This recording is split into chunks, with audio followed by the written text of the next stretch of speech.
Il était une fois, au début du XXe siècle, une jeune femme handicapée qui voulait réussir. Un jour, elle a l'idée de fabriquer un éléphant qui a beaucoup de succès comme jouet. Elle emprunte pour développer son entreprise qui devient importante.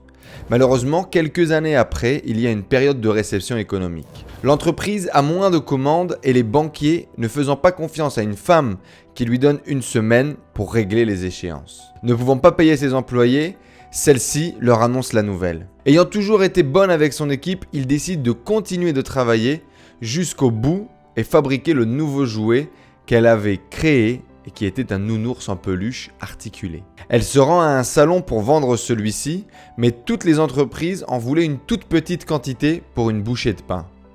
À la fin du salon, alors qu'elle se préparait à partir, un Russe qui cherchait des nouveautés vint la voir. Lorsqu'il voit la peluche, il est très intéressé et demande quelle quantité elle peut avoir. Elle répond 300.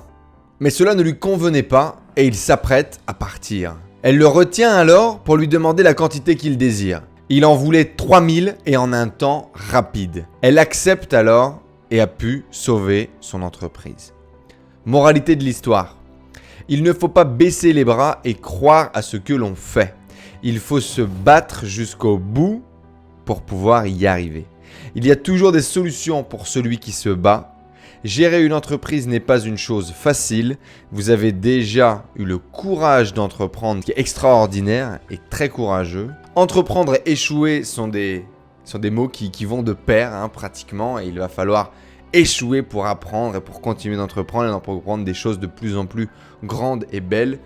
Et les grandes choses ne se sont pas faites sans embûches. Qu'est-ce que vous en pensez les amis, cette petite histoire de confiance en vous pour vous les entrepreneurs?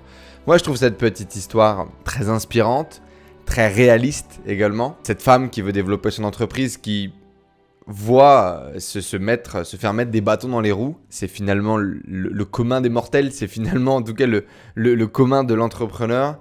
Et effectivement, le monde extérieur va toujours nous mettre des bâtons dans les roues et les choses ne vont jamais vraiment se passer comme on aimerait qu'elles se passent. Et à chaque fois, moi, j'ai l'impression que c'est comme des tests finalement.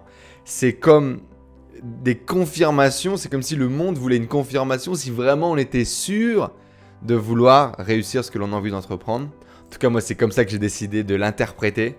Et effectivement, c'est ce qui me permet d'avancer, de continuer d'avancer et de trouver des solutions.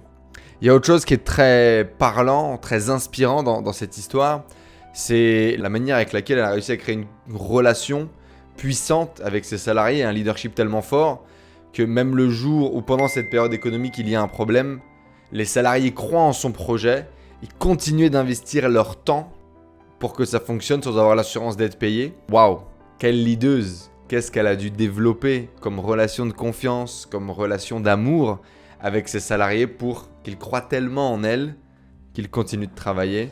Je trouve ça incroyable.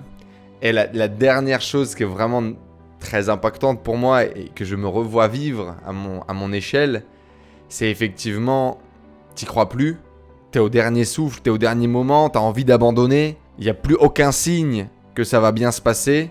Toi, tu perds confiance en toi, t'as plus envie d'y croire en fait, tu ne crois plus en ton rêve.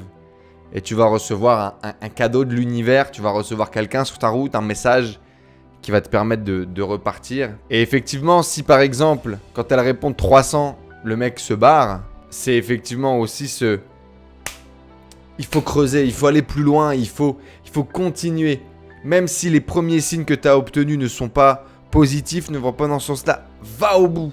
Donne tout ce que tu as à donner, donne jusqu'au bout de ton idée. Parce que tant que tu n'as pas joué à 100%, tu peux pas savoir si tu as gagné ou si tu as perdu. Et bien entendu, cette idée de se détacher du résultat, même si c'est compliqué, même si c'est dur, et de jouer pour la beauté du jeu, pour la beauté de l'acte, de la gagne, de ne pas jouer que pour soi, mais pour la réalisation, c'est effectivement ce qui va te permettre d'avancer dans énormément de cas de figure, parce que tu vas prendre des portes, parce que tu vas prendre des moments où ça va pas marcher, et que c'est galvanisant finalement de se battre pour quelque chose de plus grand, et de réussir à trouver l'énergie, trouver la force pour continuer d'aller de l'avant, même quand ça va pas. C'est vraiment moi ce qui m'impressionne incroyable, c'est ce qui m'impressionne de fou chez les entrepreneurs, c'est cette force qu'ils ont à pouvoir continuer à avancer même quand ça va pas, et c'est ce qui m'inspire depuis le début. Et vous les amis, qu'est-ce que vous en avez pensé de cette petite histoire inspirante, cette petite histoire de confiance en soi?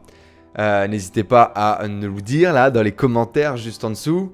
Et puis si vous avez d'autres histoires inspirantes, eh bien c'est avec plaisir que je les lirai, que je les partagerai avec vous. On m'en a envoyé une là il y a quelques jours, l'histoire du colibri.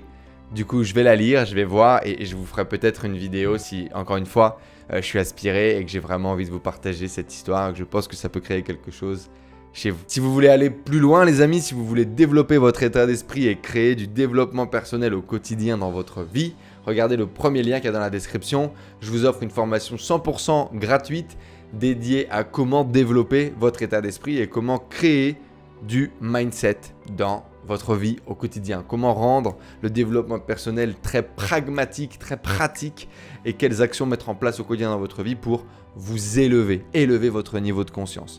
C'est le premier lien dans la description juste en dessous. C'est une vidéo de 40 minutes dans laquelle je vais vous emmener dans tout ce que m'ont partagé ces entrepreneurs inspirants et incroyables que j'ai eu en interview.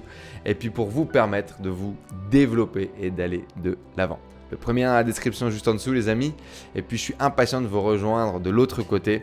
Il y a également un challenge qui vous attend. Tous les gens qui ont participé ont kiffé l'aventure. Donc rendez-vous dans le challenge de l'autre côté.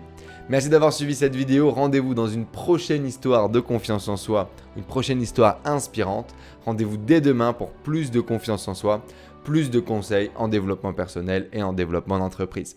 C'était Enzo, j'espère que vous allez bien. Je vous dis à très vite les amis. Ciao ciao.